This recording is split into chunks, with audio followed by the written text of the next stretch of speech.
Getting ready to step into your career era? Set yourself apart with Adobe Creative Cloud Pro for students. Hone your skills with apps like Photoshop, Illustrator, Premiere Pro, and more, powered with the latest in creative AI. Students save over 55% so you can build a portfolio you're proud of. Launch your future with Adobe Creative Cloud Pro for students. Visit adobe.com/students to learn more. Hey friends, this is Audie Cornish, host of CNN This Morning and The Assignment, and guess what? Every story you care about, every angle you want unpacked is now streaming on CNN. That means you can catch my show or other CNN programming whenever you want on your favorite device. And a subscription also gets you access to exclusive video series and unlimited articles. So subscribe to CNN at cnn.com/subscription. Let the Record Show with Judge Richard Weinberg, Suffolk County Republican Committee Chairman Jesse Garcia, and essayist and commentator Eric Levine on the Red Apple Podcast Network. Welcome back to Let the Record Show with Chairman Jesse Garcia of the Republican Party. Jesse is the Vice Chair of the New York State Republican Party and the County Chair of the Suffolk Party. I'm Judge Richard Weinberg, and joining us today is our very, very, very special guest, former Lieutenant Governor Betsy McCaughey, a good friend of mine for many years, good friend of Chairman Garcia's, an accomplished elected official, accomplished academic, a great writer for the New York Post, a leader on important fights in terms of public safety, clean energy, hospital care, one of my heroines for sure, known her forever. We first met when she was lieutenant governor under George Pataki. We met again when she ran for governor against my boss, Peter Vallone, the Speaker of the Council, in a three-way race. And I've always told Betsy that if Peter Vallone hadn't been running in that race, I would have been working in her campaign. Well, and Peter Vallone was a fabulous person, a fabulous public leader, just a great guy. The best of the best. So, the best of the best. So let's begin talking about the best of the best. And what we don't have in this mayor election coming up is the best of the best, Betsy and Jesse. Let me set the stage for the conversation. You have a three-way race.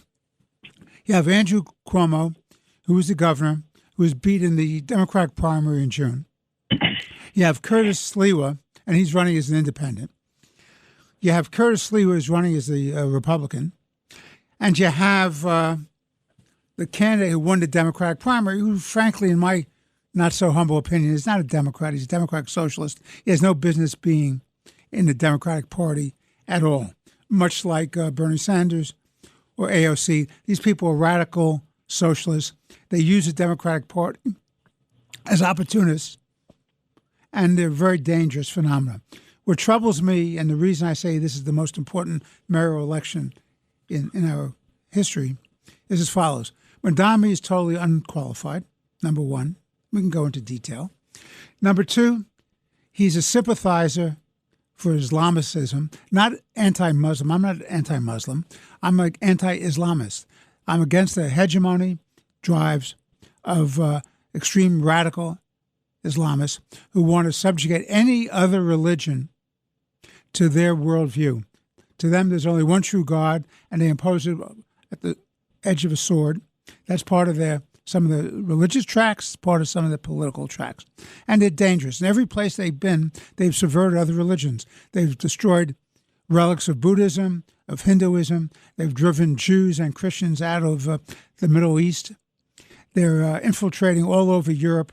And now we have somebody who's an apologist for them running for the mayoralty. And he's a radical socialist who believes you can give free stuff away and everything will be fine. And you can keep your tax base and your important contributors. So this is, to my mind, the most important mayoral race. Betsy, what are your thoughts? My thoughts are that if, in fact, Mamdani wins, and I retain some cautious hopefulness, not optimism, but hopefulness that we can still defeat him. But if he wins, before long, what you will see in New York is criminal bedlam, financial disaster, really bankruptcy, probably by next July, and an unleashing of anti-Semitic forces in schools and colleges especially, but also on the streets across New York. It's going to be a very frightening time. And I say I'm cautiously somewhat hopeful, because when I look at the early returns, we see voting up 540%. Early voting turnout is more than 5 times what it was in the last election. And we also see that the profile of early voters is now much older. 60% are over age 50. So that's not reflected in the polls, but it will be reflected in the outcome at the ballot box. And that gives me some guarded optimism that we could defeat him. Well, Jesse, you're in a difficult position because you are the vice chair of the state Republican Party and you are the county chair of the Suffolk Party. So it's very, very hard as a party official, a Republican, to say, don't vote for Sliwa, vote for Cuomo. And I understand that. But you're also somebody who's a deep community leader who cares about what's going on in your community in Suffolk County. On the Katz and Cosby show, we just had one of your friends and colleagues, Bruce Blakeman, who's the county executive of Suffolk County, and he says he's going to put police patrols on the border between Queens and Nassau County, and he's very afraid that the cooperation of law enforcement and anti-terrorism on a police department run by a Madami appointee is going to fall under the wayside and therefore be a national security threat. What are your thoughts about that, Jesse? My thoughts are never in my years, and probably never in anybody's years in here, have we ever thought that this great city of ours that we live in, we cherish, it is the center of the economic, international economic center. It is the center of power and culture, would be fallen to the leadership of either a Democrat, socialist, communist, or a disgraced governor who resigned because of various allegations of sexual harassment. It's the worst of two choices. It's like holding your nose and which way you're going to go. In my position of the party, everyone's been talking lately, and I support those individuals and understand what they're talking about in terms of asking Curtis Sliwa to drop out of the race. The problem here, and it was the same with Mayor Adams, is that this should have been done in the summer before the ballot was locked in. Because, listen, voters, they're busy, making sure they stay safe in the streets of New York based on Democratic power. They want to they're running from job to job to make ends meet.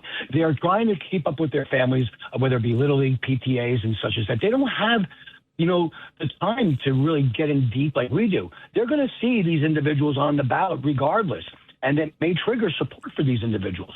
So the time for this, for Mayor Adams specifically and Curtis Sliwa to have dropped out of this race so it can make it a race between two very flawed Democrats, should have been in the summer. But we're at the case where we are now. So what do we do? I agree with everything Jesse said. So smart. Smart. So far, the problem right now that we have is, what we have in this, in this pot, this cauldron, is more than philosophy, more than ideology. We have egos and we have pride, and that is what is going to lead to the demise of the city.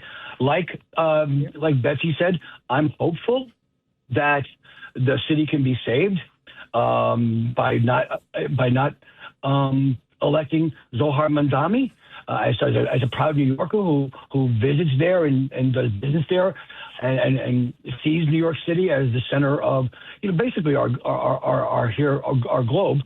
But I'm hopeful, but the pragmatic part of me doesn't see it happening. And I think one of the things that we need to begin. Go ahead. Oh, Jesse, I didn't mean to interrupt you. I'm sorry. I was going to say we need to look ahead and think about how we can protect ourselves if the worst comes to pass, the worst meaning Mondani's election. And I will say this, that it really tees up the gubernatorial race because many of your listeners may not know this, but the governor of New York has the power under the Public Officers Law and the state constitution, has the power to remove any mayor in the state, any mayor, and the mayor does not have had to commit some sort of illegality. Doesn't have to mean that there's a crime that's been committed. The governor, using his or her own judgment, can remove a mayor. The governor is required to provide a list of charges to the mayor, but there's no trial, no judicial second guessing. It's the governor's decision. And way back in 1932, FDR went after Tammany crooked mayor of New York City, Jimmy Walker, that way. Walker actually fled before his removal. He got on a boat and fled to Europe. That's right. But here's the important part, Judge.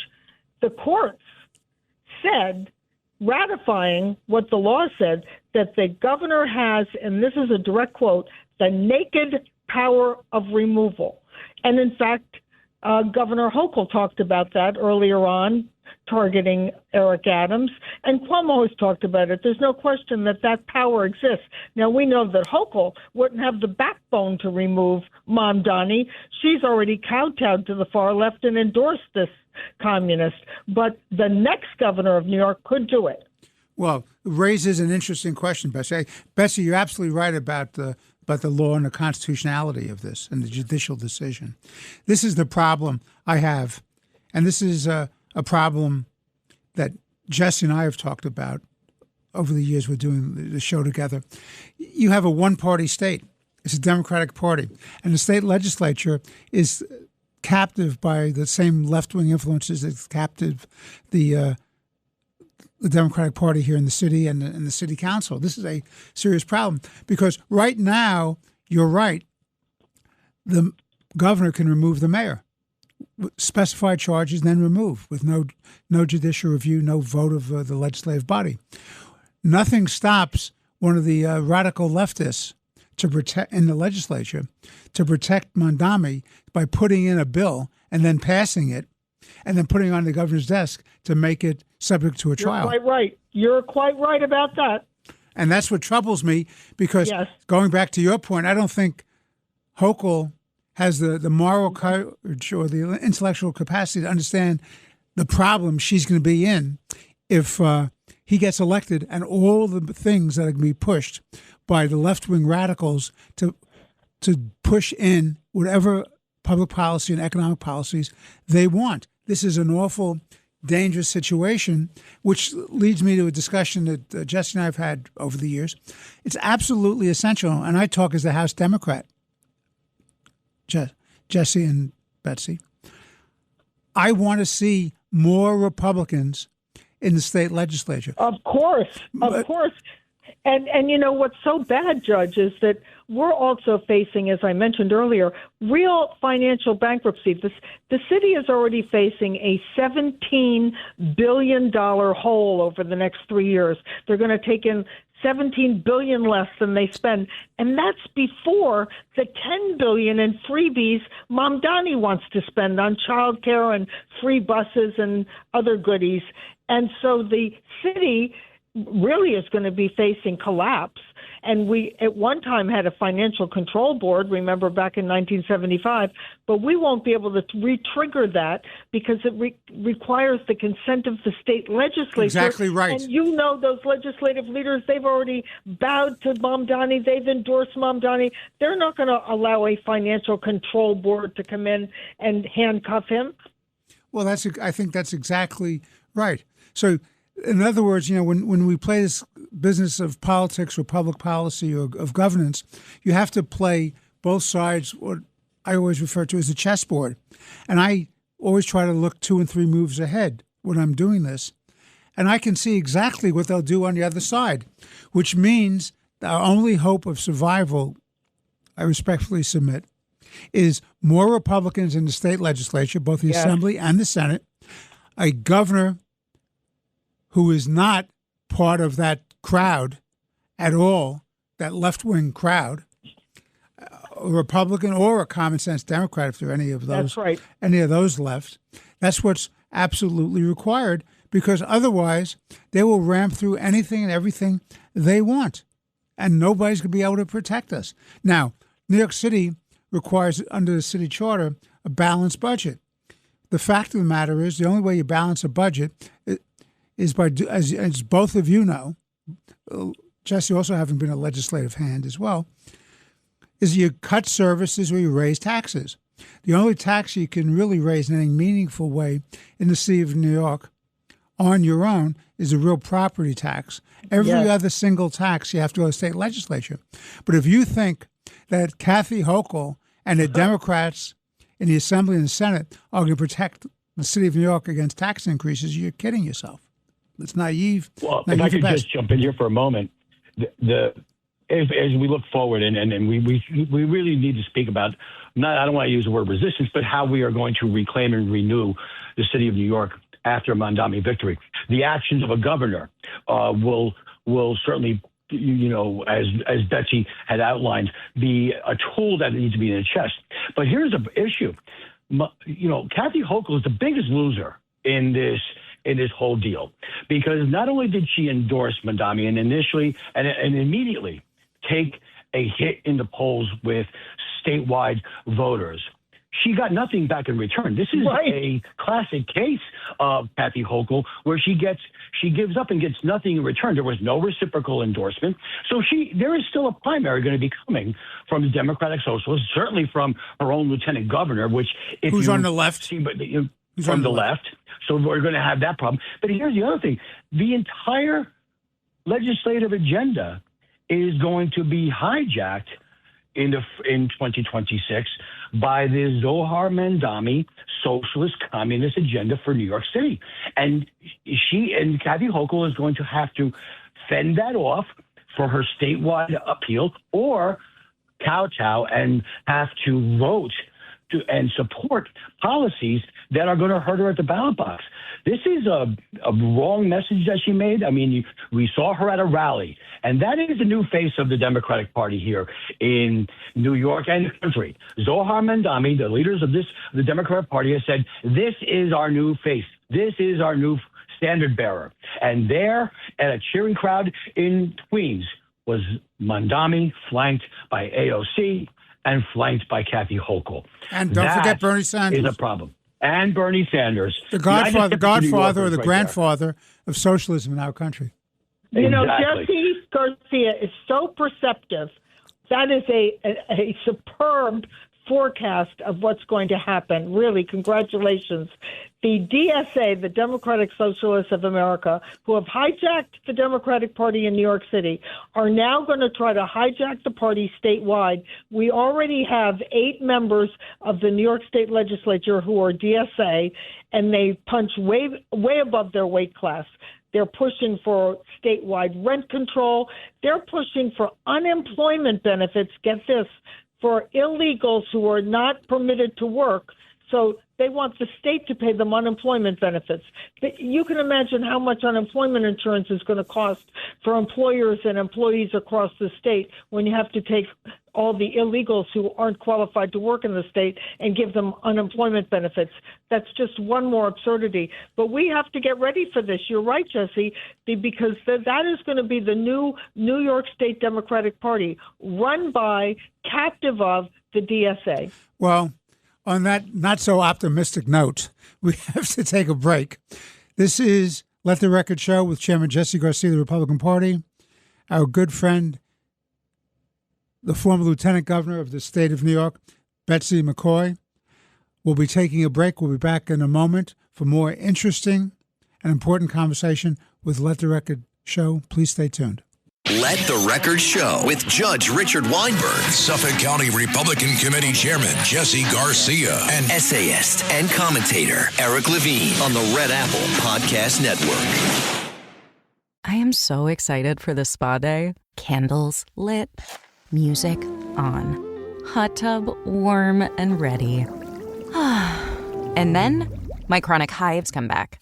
Again, in the middle of my spa day. What a wet blanket. Looks like another spell of itchy red skin. If you have chronic spontaneous urticaria, or CSU, there is a different treatment option. Hives during my next spa day? Not if I can help it. Learn more at treatmyhives.com. This episode is brought to you by Progressive Insurance. Do you ever find yourself playing the budgeting game? Well, with the Name Your Price tool from Progressive, You can find options that fit your budget and potentially lower your bills. Try it at Progressive.com. Progressive Casualty Insurance Company and Affiliates. Price and coverage match limited by state law. Not available in all states. Let the Record Show with Judge Richard Weinberg, Suffolk County Republican Committee Chairman Jesse Garcia, and essayist and commentator Eric Levine on the Red Apple Podcast Network. Welcome back to Let the Record Show with Chairman Jesse Garcia of the Republican Party. Jesse is the Vice Chair of the State Republican Party and the County Chair of the Suffolk Party. I'm Judge Richard Weinberg, and continuing to be with us is our good friend, the former Lieutenant Governor of the State of New York, Betsy McCaughey. Betsy, you're an expert on a lot of things, but one of the things you've really taken the leadership on, and I'm very impressed because it's something I'm deeply concerned about, and I know our friend Jesse Garcia is concerned about, is I see going over the cliff with this energy crisis that's about to hit the city and state of New York and the suburbs. Would you explain? Well, that's right. There are several aspects to it, but one of them that's particularly important this week is something called Local Law 97. Of course, very few people have ever heard of it, but they will feel the impact of it soon if they own a co-op or condo in the city of New York. About 1.4 million people, Judge, will be affected who live in 832,000 units across the 5 boroughs, because this law tells them that their buildings have to convert from oil heat or natural gas heat to electric heat solely at the expense of the owners of each apartment. So that means that they're going to be hit with a maintenance increase of over $1,000 a month, or huge assessments, and many will be forced to sell their co-ops or condos at fire sale prices because their neighbors will be trying to sell too. You know, the idea was to protect the environment, to reduce the carbon footprint.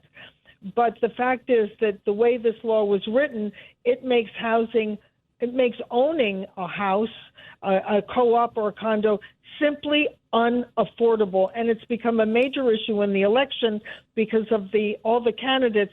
Only one supports rigorous enforcement of this law, and that is Zohran Mamdani. Here he is. He says he's for affordable housing, but not if you own your home. Well, what that means is, number one, if I'm a owner of a residential building, there's disincentives for me to maintain my buildings. So you have people abandoning their buildings. So you have Bronx burning again. And if, as you correctly pointed out, Jesse, Betsy, if you own a co-op or a condo, it's your problem. You either have to pay it directly or by assessments. So what's going to happen is they talk about affordability, but you're going to drive the middle class out. And that's right. And co-ops and condos are middle-class housing in the outer boroughs. I was out in Queens just yesterday. Garden apartments, thousands and thousands and thousands of them, all across northwest and northeast Queens. And the people who occupy those garden apartments are desperate for somebody in City Hall to listen to their plight. And Mamdani is not that guy. Jesse, your thoughts? We've discussed this for a long time and have led the charge to the failure of this. What they're really trying to also do is legislate out home ownership almost completely. They don't want any of these young families or anyone else to build equity in their property. It's, again, the big government, big communist, socialist government coming in. This is socialist policy. You're absolutely right. Yeah, taking over the housing stock in the city of New York. And you know that it's not going to stop there. I mean, I know Senator Matera has been leading the fight in the state Senate. He's a Republican from Long Island. He's one of my favorite friends. And in fact, I recruited him to run. And he has been going after this law and other laws, like those that prevent new construction to have, gas or natural gas or oil connections, and forcing everyone to go on to the electric grid. First and foremost, we don't have the load, the energy load to fuel all this. That's first and foremost. We're, again, getting ahead of the science, like the Democrats have always accused everyone else of doing, but they're the ones that are doing it. And number two, why should we have that change? It hurts families. It hurts the economy. It hurts labor. unions in the trades and such. We need to give the freedoms back to those entrepreneurs who are creating our housing stock and our housing opportunities. I mean, seriously, like this law and the ban on new construction with gas and fossil fuels. We don't need a ban. We need a plan, as Mario Matera says. And what we need to do is bring back common sense to this. Again, we're not going to have the energy load to be able to provide the power to these locations. It's just not there. But and then we've seen also, again, Kathy Hochul, when it comes to the ban on natural gas and fossil fuels in new construction, she's looking to delay that a year. In fact, a letter is being circulated amongst the lawmakers to delay it till past the 2026 election. Why? It's all about her. It's all about electoral politics for her. Now it's all about electoral politics.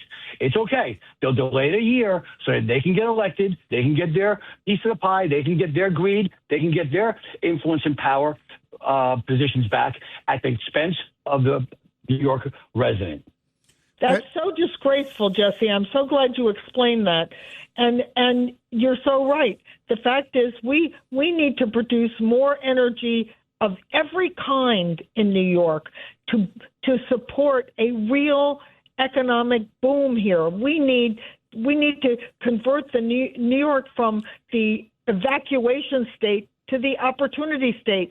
And if we're going to build more industries here, we need fracking, we need natural gas, we need nuclear power, safe nuclear power, those smaller generators, and we need every kind of energy possible, and a lot more of it than we're currently producing.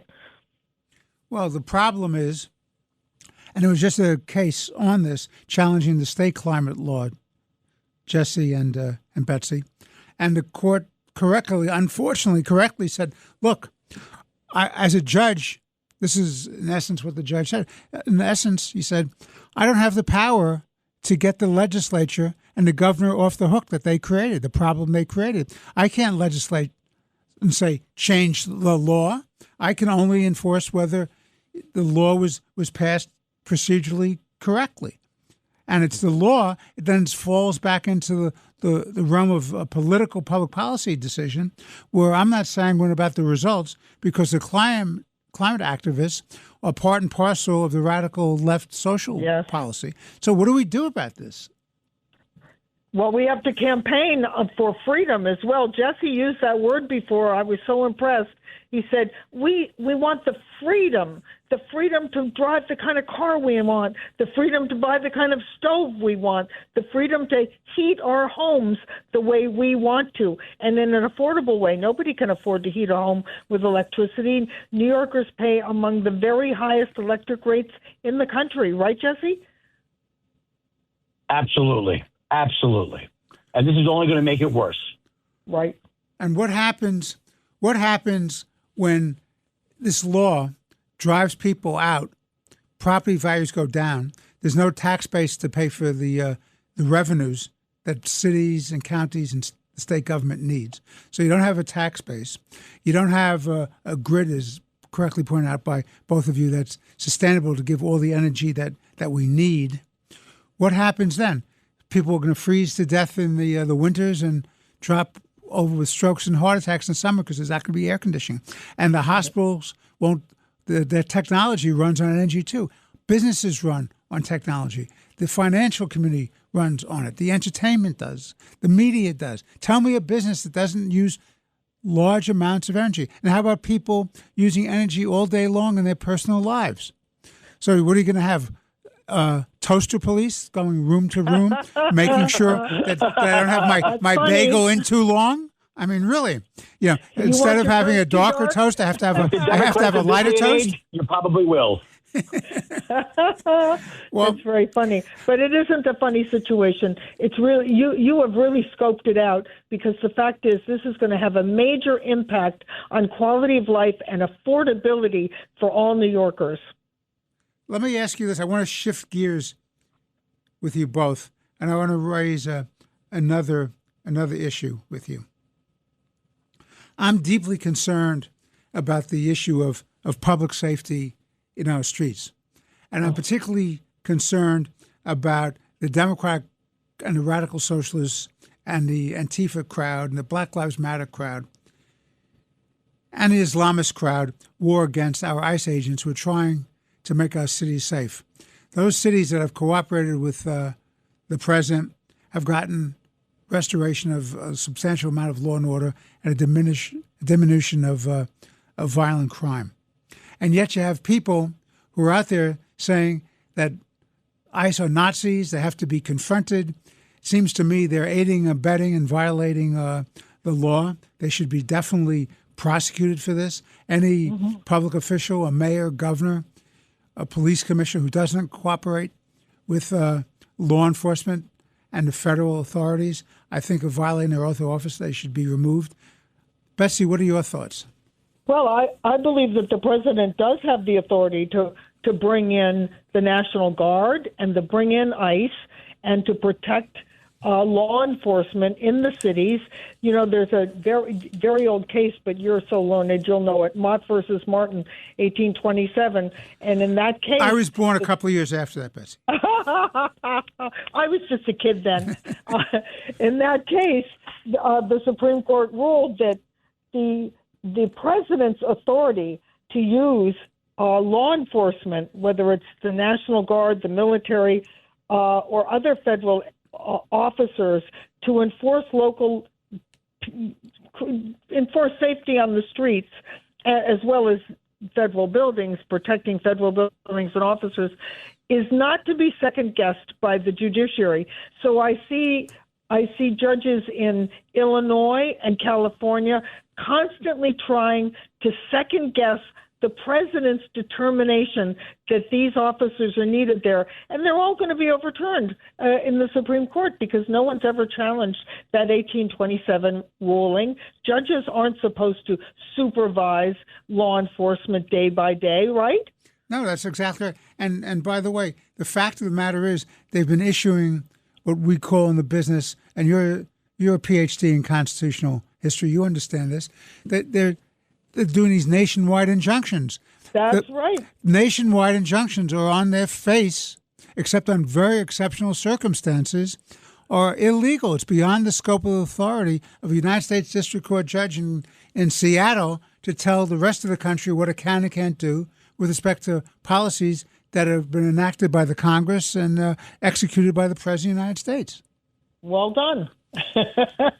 So, Jesse, final thought for this segment.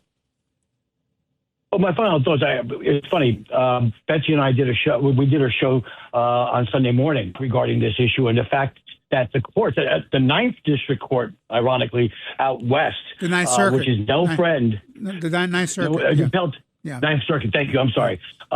Which is no friend to the Constitution or to Republican efforts, ruled in favor of the Trump administration. Yes. And one in Illinois ruled against, and this is going to go to the Supreme Court. Well, the best thing about this is that Donald Trump 2.0, his second presidency, has been one that has been well prepared and well thought out, and is now being well executed in just shy of 11 months. The actions he has taken are ones that have been well thought out and within the boundaries of the law. I think he fully expected that his actions to bring law and order, to rein in spending, to cut the spending to partisan NGOs, not-for-profit groups, and the like, the executive powers that he has, he was prepared because he knew that the resistant Democrats that have Trump derangement syndrome, they care more about saying no to Trump than they are about the American people. We're going to take him to court. And he's been successful more times than not. And I think that just demonstrates and shows that when you operate under the law and you operate under the guise of the law, you're going to be successful for the American people. There is no doubt that in Illinois, in Chicago, in Portland, that the city leaders there have been have abdicated their responsibilities to keep safe federal properties, federal facilities, and federal officers. And President Trump has used the National Guard properly to bring law and order there. Just look at Washington, D.C., and look at the other areas. In fact, in Tennessee, he was invited to come in I believe it was Nashville. Memphis. I'm sorry, Memphis. I apologize. Memphis to come in. So it's not a partisan issue. It's not a partisan issue to not want someone to be stabbed, hurt, and killed. It should not be partisan. You know, what we want to do is prevent that from happening by supporting our police, making sure we have good laws, not like cashless bail or, raise the age, which coddle criminals and handcuff cops and prosecutors. We want to bring safety to our communities. And I think that the people are responding to that through America, through the actions of President Trump. And the courts are seeing that he's doing it properly within the guidelines of the law and his powers as an executive. Well said. Jesse tied a nice bow around that topic. Well, I have to now tie a nice bow around the second segment. This is Let the Record Show with Chairman Jesse Garcia of the Republican Party. I'm Judge Richard Weinberg. We've been absolutely delighted to have our good friend, the former Lieutenant Governor of the state of New York, Betsy McCaughey, one of the nicest people I know, one of the most brilliant people I know. Always a delight to spend time with you. Betsy, thank you very much on behalf of Chairman Garcia and myself for being with us on the show. We look forward to having you again in the weeks and months to come. I'm so impressed this show is a public service. Well, you're a public service, and keep up the good work. Thank you, Betsy. Thank you. Bye-bye. Please stay tuned for our final segment of Let the Record Show with Chairman Garcia and myself. Stay tuned for more important and interesting conversation. We'll be back in but a few moments. Let the Record Show with Judge Richard Weinberg, Suffolk County Republican Committee Chairman Jesse Garcia, and essayist and commentator Eric Levine on the Red Apple Podcast Network. Let the Record Show with Judge Richard Weinberg, Suffolk County Republican Committee Chairman Jesse Garcia, and essayist and commentator Eric Levine on the Red Apple Podcast Network. Welcome back to Let the Record Show with Chairman Jesse Garcia of the Republican Party. Jesse is the county chair of the Suffolk County Republican Party and the vice chair of the state party. Our good friend Eric Levine is out traveling this week. We were joined by Betsy McCaughey, former Lieutenant Governor of the state of New York, a great public policy thinker, a great activist for common sense causes, whether it's energy, whether it's law and order, whether it's safety in hospitals, a remarkable woman and a good friend to both Chairman Garcia and myself. We look forward to having Eric back with us again next week. So, Jesse, and of course, I'm Judge Richard Weinberg. I'm the... Thank you for doing that. I was going to remind everyone. Yeah, that's right. I was going to remind myself who I am. But I am also known as the anchor. Now, what does that mean that I'm the anchor, Jesse? What's this? You're the hub. You're the core. The hub. Without you, there's no show. Oh, okay. Thank you. God, I need that. Tell my wife and daughters I need all the help I can get. All right. So I want to talk to you about the government shutdown. We're now in the 29th or the 30th or 31st day of a government shutdown. Now, this is a tragedy for America, and this was a self-inflicted wound because all they had to do, like they've done many, many, many, many times before, at least a dozen or 14 times when Biden was president, vote a continue, and Obama was president, vote a continuing resolution. Vote a continuing resolution, keep the budget and flowing, keep policies funded, keep everything going, and then after that's done, you sit down and you negotiate the new budget deal. There's no magic to this. What you don't do is you don't use the threat of a shutdown or an actual shutdown as a political, economic hostage to get the other side to cave to your will. And what the Democrats try to do is they want to get medical protection and insurance and coverage under Obamacare and under Medicare for illegal migrants. And the Republicans are saying that's a different discussion. It's not a discussion you have in a continuing resolution. We had, 17 weeks. 17 weeks. We needed to fund it. We'll have the discussion before the end of the year when we vote the budget, which is a reasonable thing to do. Schumer has led the charge. This is correctly described as Schumer's shutdown. The Democrats, like lemming, are falling off this cliff of fiscal irresponsibility and the harm it does to innocent people in terms of where they get their salaries, where they get their medical care, or whether planes get off on time because you have perhaps an absence of controllers in the towers. There are all kinds of harms that come out of this. So far, the Trump administration has done a good job of protecting against those harms, but there's no guarantee that can go on in perpetuity. And Schumer will not budge. And why won't he budge, Jesse? Because he's afraid of the radical left extremists in his own party. He's afraid of a challenge from AOC for the Senate seat in New York. He's afraid of a challenge to his leadership as the leader of the Democrats in the Senate. He has become an absolute political marshmallow, no backbone at all. He should just pass the continuing resolution, and then later we could go forward and negotiate the big budget deal. What are your thoughts? Well, you said this properly. It is the Schumer shutdown. During his career, in the last 13 times to shut down the government, it was Chuck Schumer who pleaded and pushed for clean continuing resolutions to keep the government going so that the legislative branch with the executive branch can negotiate on a new budget. And that's all that we're trying to do here. That's all that the federal government wants to do. Just continue to fund the government until the normal process of getting a budget together is agreed to, as the founding fathers suggested it were. Now, let's go back in time. Let's go back to this shutdown. By this time, about 32 days into the shutdown on Sunday morning, the House Republicans passed a clean continuing resolution. Now, the House Republicans, which have a very narrow majority in the House, can never be seen as one that, does things universally in lockstep. No, they saw the benefit of going to negotiations for the purposes of getting a bigger budget deal for the American people. The Republican-controlled Senate passed a continuing resolutions. It requires 60 votes. On top of that, let's stop that. Why does it require 60 votes? It requires a cloture vote, which would eliminate the need for a filibuster. It requires 60 votes. Cloture. So our listeners understand. You can have a filibuster that blocks the passage of this. Yes. The only way to stop the filibuster is a vote of cloture to stop the debate and bring it to the floor for a vote. And that's what we're talking about. That's the legislative technicality. 60 votes. Right, 60 votes. And the Democrats have blocked that. Maybe a couple have joined the Republicans, but not enough yet because there are only 53. I think the Republicans, the effort to shut down the federal government is 5 Democrats short. And here it is. Over this weekend, 42 million Americans are losing their SNAP benefits, including 1.2 million veterans. There are tens of millions of Americans who are not being paid for working, whether it be our air traffic controllers or federal employees in necessary responsive duties and responsibilities. There are WIC programs that are not being funded. Why? Because this Schumer shutdown is going forward. So now let's go back to March of this, I believe, of this year, when the first shutdown was under threat.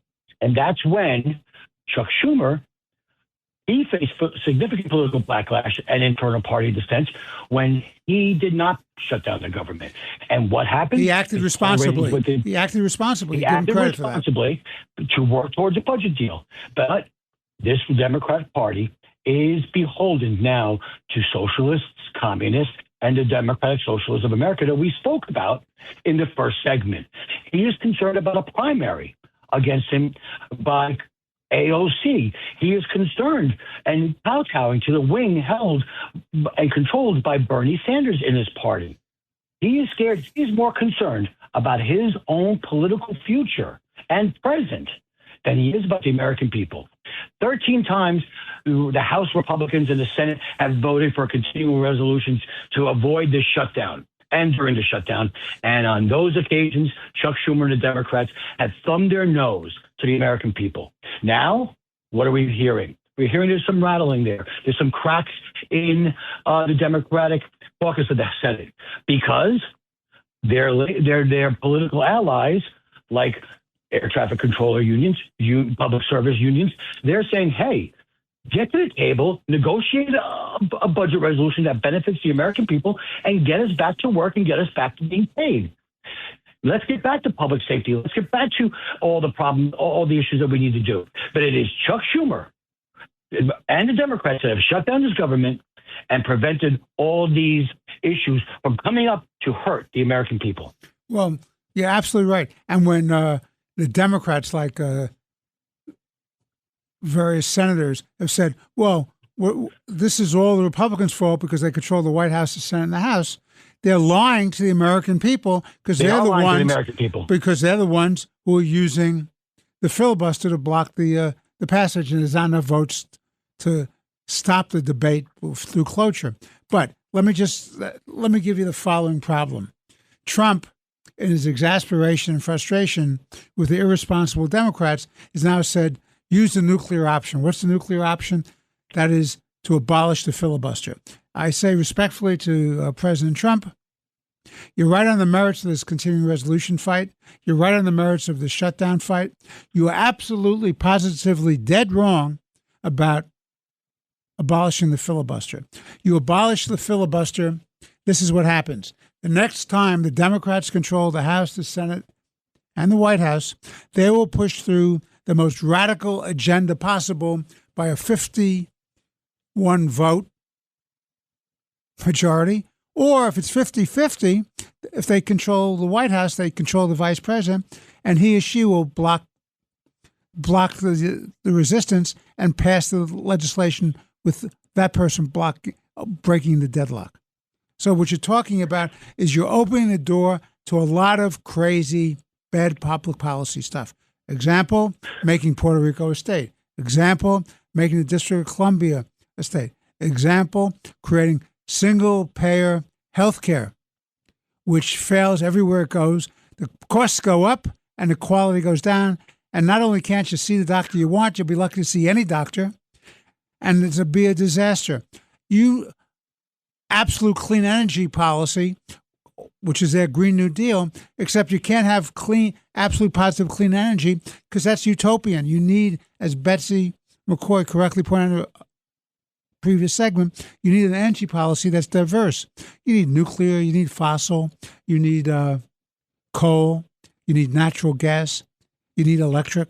You can't rely on one thing. But these idiots, with their obsession with nuclear, we're against nuclear energy, they're against fossil fuels, they're against this, they're against that.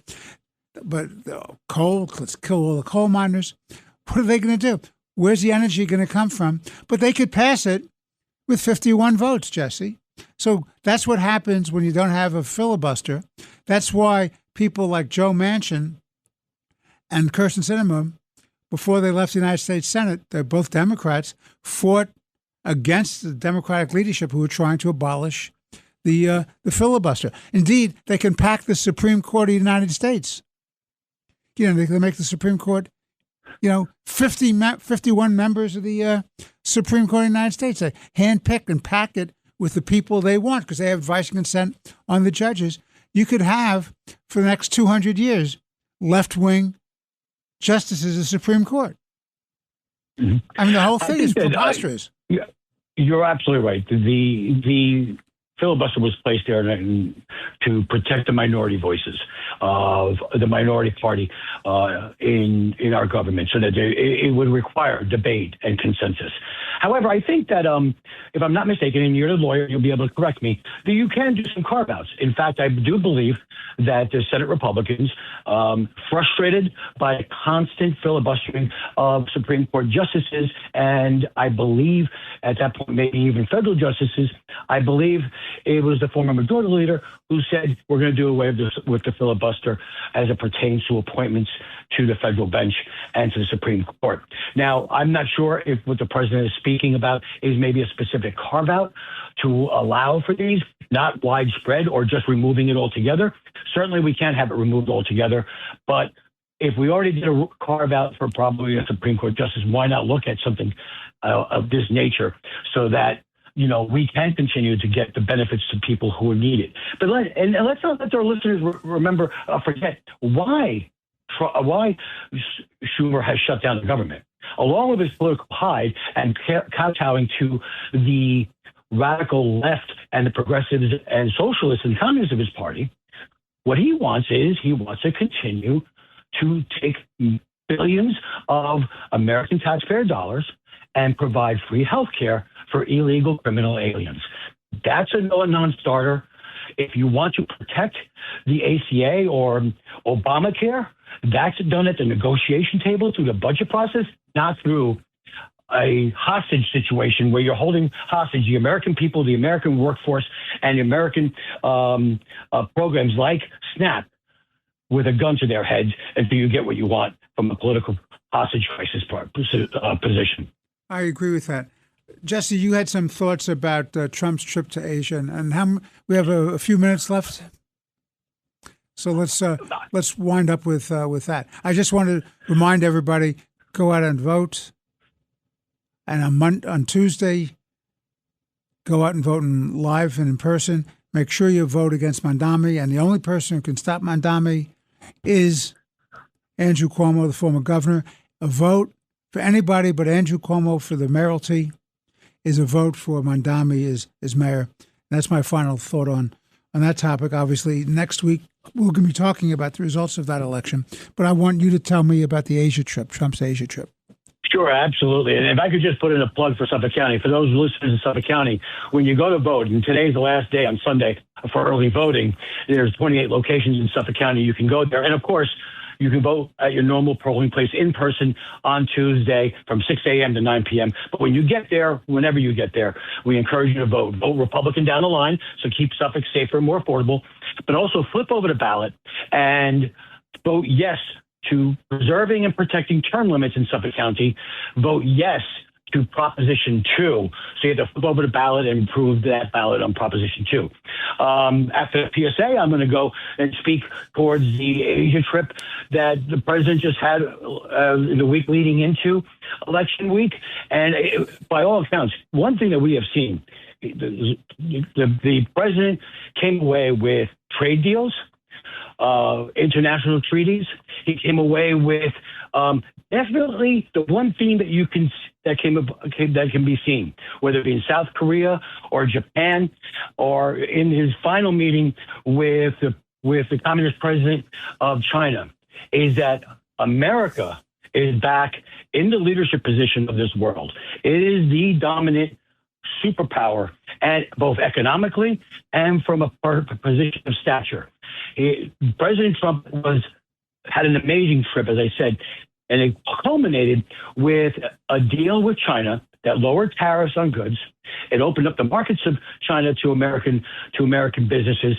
It is a commitment from China to help our farmers by being soybeans and such, and the end of fentanyl, a cooperation for the end of fentanyl, that disease, that criminal disease that gets across our borders and kills our families and our children and everyone in our neighbors and such.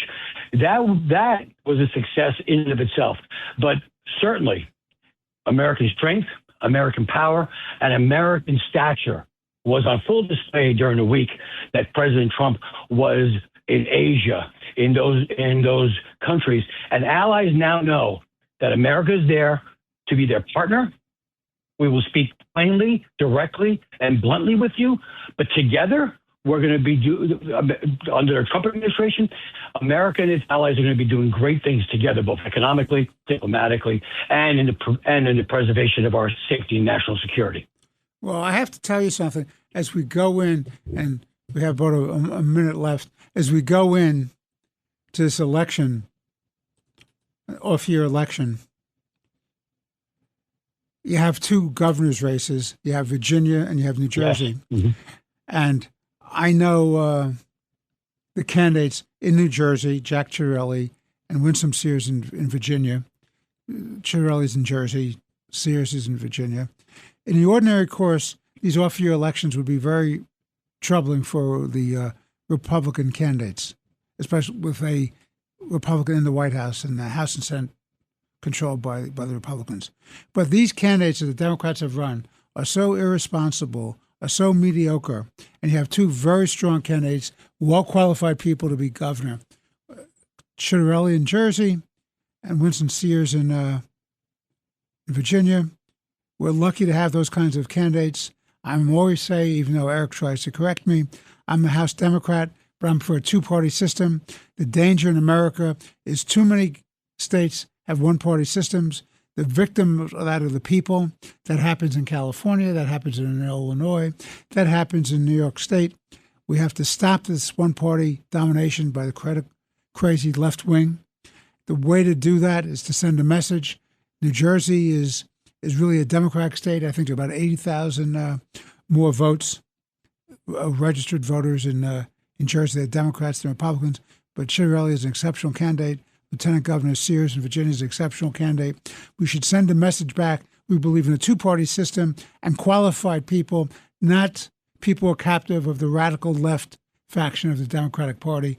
It's time to vote the Republicans for those offices in Virginia and New Jersey. This has been Let the Record Show with Chairman Jesse Garcia of the Republican Party. I'm Judge Richard Weinberg. We want to thank former Lieutenant Governor Betsy McCaughey for joining us in our first two segments. We look forward to being back with you again next week. We're hopeful that we'll have our good friend Eric Levine, our co-host, with us. And as always, God bless you, God bless your families, and of course, God bless America. Thank you for listening.